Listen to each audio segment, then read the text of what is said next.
ครับพ่อแม่พี่น้องป้องปรายเบิดสุคนเนาะ FC ทางช่องบ่ภูมิชาแนลเนาะมื้อนี้บ่ภูมิก็สิมาตามแนวทางให้พี่น้องคือเก่าเนาะสำหรับเวลาพัฒนาเนาะพี่น้องเนาะสำหรับมื้อนี้ก็ถือว่าหลุดเนาะครับเนาะให้เด่นไปที่34 234บ่พี่น้องมันก็มา77 87 9 89เนาะพี่น้องเนาะก็ถือว่าหลุดเนาะพี่น้องเนาะก็ต้องขอโทษขออภัย FC ทุกคนเนาะพี่น้องเนาะเพราะฉะนั้นเราก็ไปตามกันต่อเลยเนาะสำหรับแนวทางเวลาพัฒนาเนาะพี่น้องเนาะสำหรับงวดวันที่23เนาะพี่น้องเนาะก็ไปตามกันต่อเลยครับ23พฤษภาคม68นะครับเนาะสำหรับลาวพัฒนาเราก็ตามกันต่อเลยครับสำหรับตัวเลขก็มีเข้ามีรุดนะครับเนาะแต่ก็ดีใจกับบ้านเขียวบ่ภูมิเนาะพี่น้องเนาะส่วนบ้านเขียวบ่ภูมิกับปังเนาะพี่น้องเนาะเพราะว่าหยังบ่ภูมิมาให้สายด่วนเนาะพี่น้องเนาะให้สายด่วนเวลาทุ่มครึ่งเนาะบ่ภูมิก็ให้8เนาะก็มาที่8ตรงๆสายด่วนเนาะก็ถือว่าปังเนาะพี่น้องเนาะสำหรับสายด่วนบ่ภูมิเนาะบ้านเขียวก็ดีใจกับบ้านเขียวเนาะพี่น้องบ้านเขียวก็ปังกันทั้งบ้านเนาะพี่น้องเนาะ เพราะฉะนั้นก็ไปกันต่อเลยครับเนาะสำหรับลาวพัฒนาเนาะพี่น้องเนาะของงวดวันที่23เนาะมาเบิ่งตัวเด่นนำกันครับพี่น้องสำหรับตัวเด่นเนาะ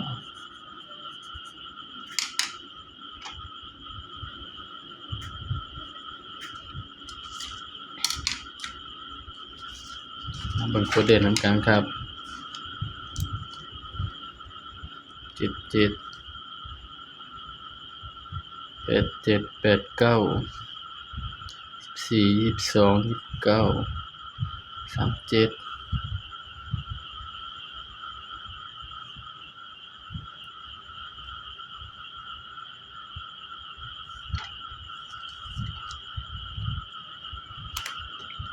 สำหรับตัวเด่นนะครับเนาะภูมิก็ให้เด่นไปที่1กับ2นะครับเนาะในสำหรับแนวทางลาวพัฒนาเนาะเด่น1กับ2นะครับเนาะEP แรกนี่คือเด่น1กับ2เนาะพี่น้องเนาะเดี๋ยวจะมาพ้อกันคลิปหน้าเนาะสำหรับ EP 2เนาะมาภูมิสิให้เด่นตัวใดเนาะพี่น้องเนาะก็มารอลุ้นนำกันเนาะสำหรับ EP แรกเนาะก็มาจับคู่นำกันเนาะพี่น้องบัดนี้บ่ภูมิก็สิมาจับใส่กับชุดที่มันออกมานี่เนาะพี่น้องเนาะแต่ก็บ่ฮู้ว่า ก็ให้เพื่อเป็นแนวทางเนาะครับเนาะมีเข้าแล้วก็มีหลุดเนาะพี่น้องจับคู่ก็สิมีหยังพี่น้อง17 18แล้วก็19เนาะก็มาลองจับนำกันเบิ่งครับพี่น้อง7 8 9 27 28 29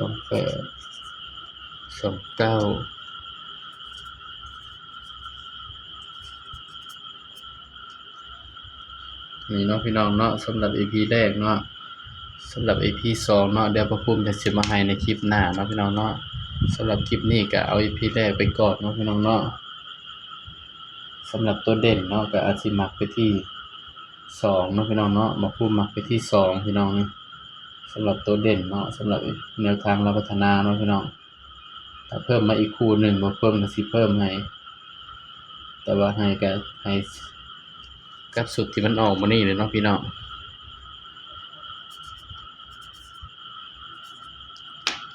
สำหรับเบิ่งสุด3ตัวนำกันเนาะพี่น้องเนาะ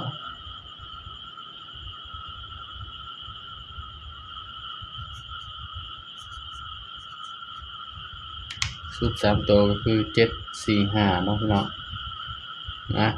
นี่เด้อครับเด้อสำหรับแนวทางหวยลาวพัฒนาเนาะของงวดวันที่23เนาะพี่น้องเนาะแต่ว่า EP 2นี่บ่ภูมิอยากให้ไปเด่น4กับ5พุ่นแหล้วพี่น้องแต่ว่าเดี๋ยวบ่ภูมิจะสิมาจับคู่ให้ในคลิปหน้าเนาะครับเนาะสำหรับคลิปนี้ก็เอา EP 1ไปก่อนเนาะครับ8 9 7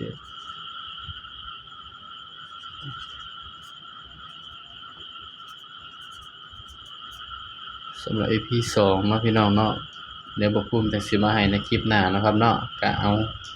สำนี้ไปก่อนนะครับเนาะก็ขอให้ FC ทุกคนเนาะปังๆเนาะครับเนาะสำหรับแนวทางหวยลาวพัฒนาเนาะของงวดวันที่23นะครับเนาะสำหรับคลิปนี้ก็ฝากพี่น้องกดไลค์กดแชร์กดติดตามช่องบ่ภูมิชาแนลด้วยนะครับเด้อสบายดีครับ